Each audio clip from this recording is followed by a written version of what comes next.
Assalamualaikum warahmatullahi wabarakatuh. Perkenalkan, nama saya Laila Fidatul Qorimah, Prodi Ekonomi Syariah kelas D dengan NIM 20383032025 IAIN Madura.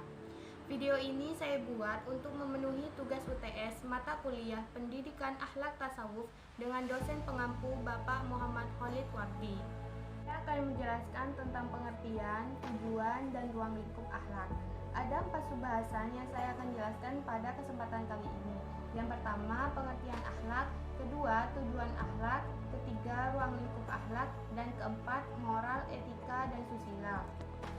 Yang pertama yaitu pengertian akhlak.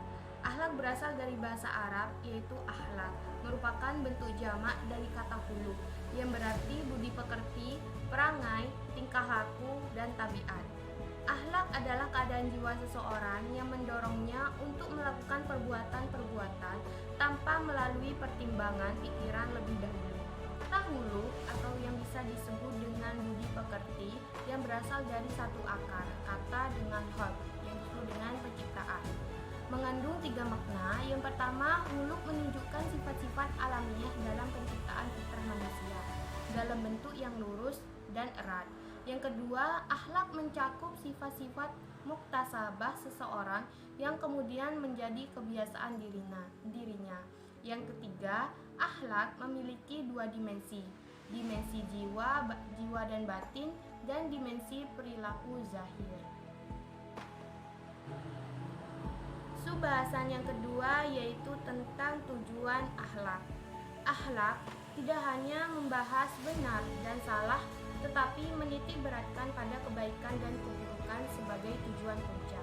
Subbahasan yang ketiga yaitu tentang ruang lingkup akhlak. Yang pertama, saya akan menjelaskan tentang akhlak pribadi. Akhlak pribadi yaitu yang paling dekat dengan seseorang itu adalah dirinya sendiri. Maka hendaknya kita itu insyaf dan menyadari diri kita sendiri, karena hanya dengan insyaf dan sadar kepada diri sendirilah maka kesempurnaan akhlak yang utama, budi yang tinggi dalam diri kita sendiri itu akan lebih baik. Manusia terdiri dari jasmani dan rohani. Di samping itu, manusia telah mempunyai fitrah sendiri. Dengan semuanya, manusia mempunyai kelebihan dan dimanapun saja manusia mempunyai perbuatan. Entah itu perbuatan yang baik dan perbuatan yang buruk. Yang kedua, tentang akhlak berkeluarga. Akhlak ini meliputi kewajiban orang tua, anak, dan karib kerabat. Kewajiban orang tua terhadap anak dalam Islam mengarahkan para orang tua dan pendidik untuk memperhatikan anak-anak secara sempurna dengan ajaran-ajaran yang bijak. Setiap agama telah memerintahkan kepada setiap seseorang yang mempunyai tanggung jawab untuk mengarahkan dan mendidik, terutama yaitu tentang akhlak bermasyarakat. Masyarakat ikut bersyukur jika orang tuamu bergembira dan ikut susah jika orang tuamu susah. Mereka menolong dan bersama-sama mencari kemanfaatan dan menolak kemudorotan.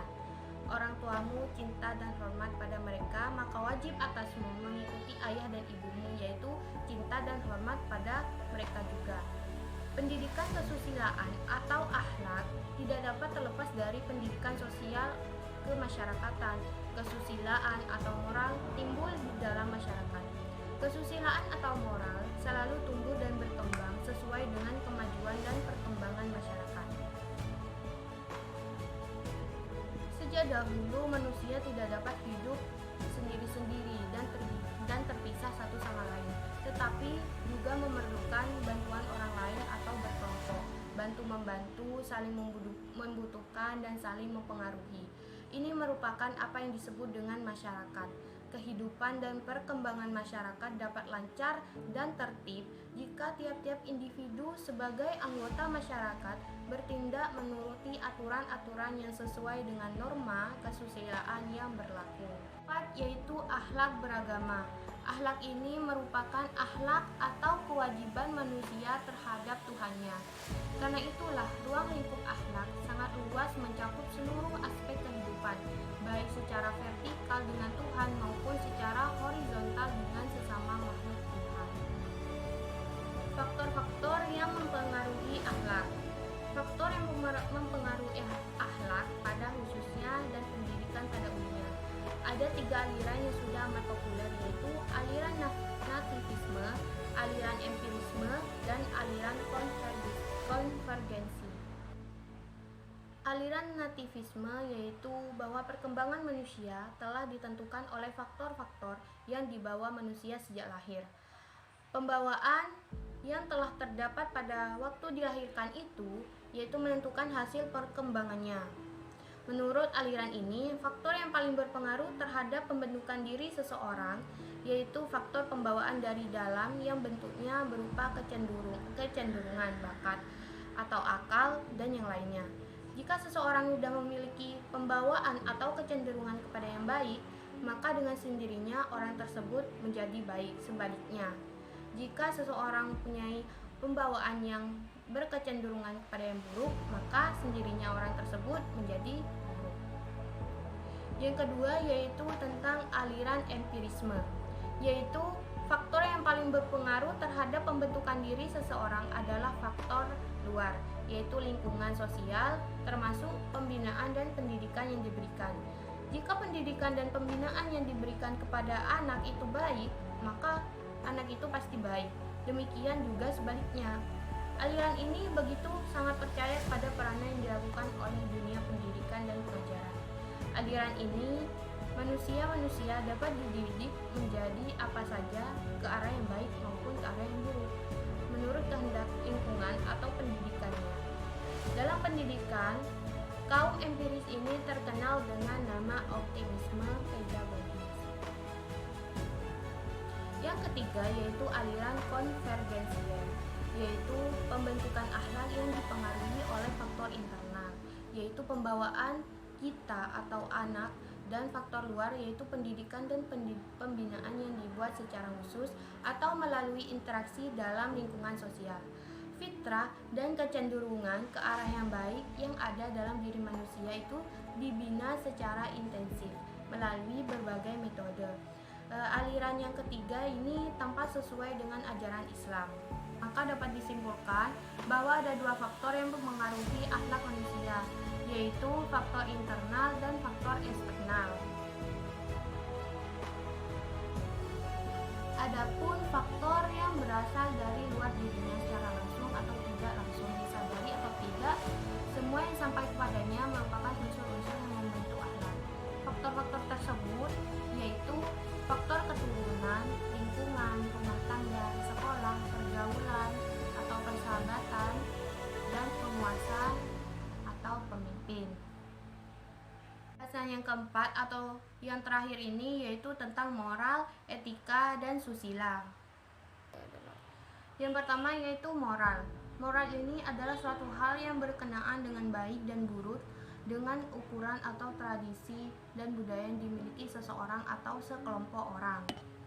Moral dibagi menjadi dua macam, yaitu moral murni yang diartikan sebagai moral yang terdapat pada setiap manusia. Moral murni ini disebut dengan hati nurani.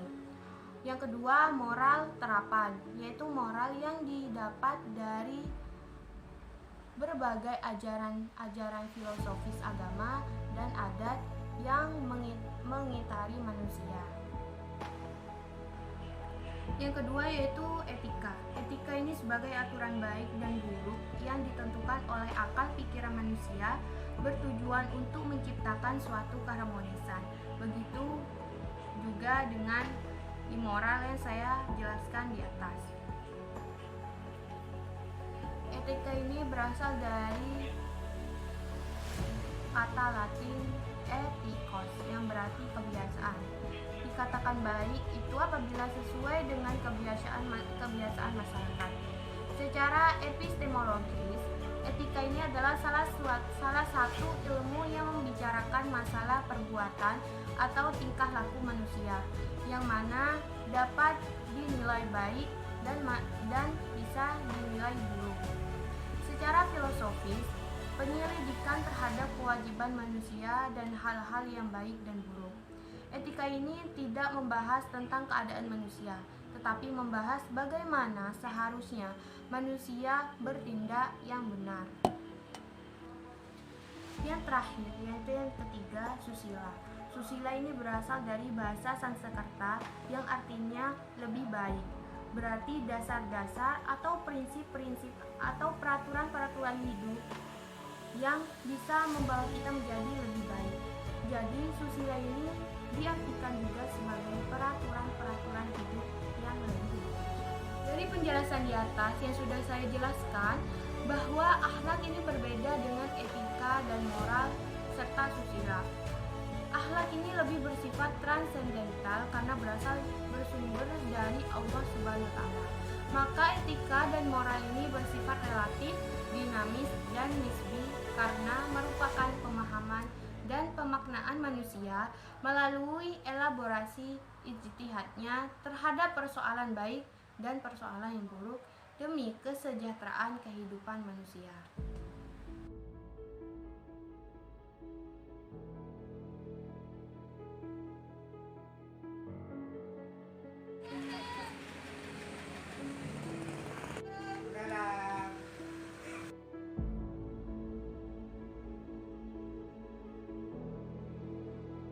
Sekian penjelasan dari saya pada kesempatan kali ini tentang pengertian, tujuan, dan ruang lingkup akhlak.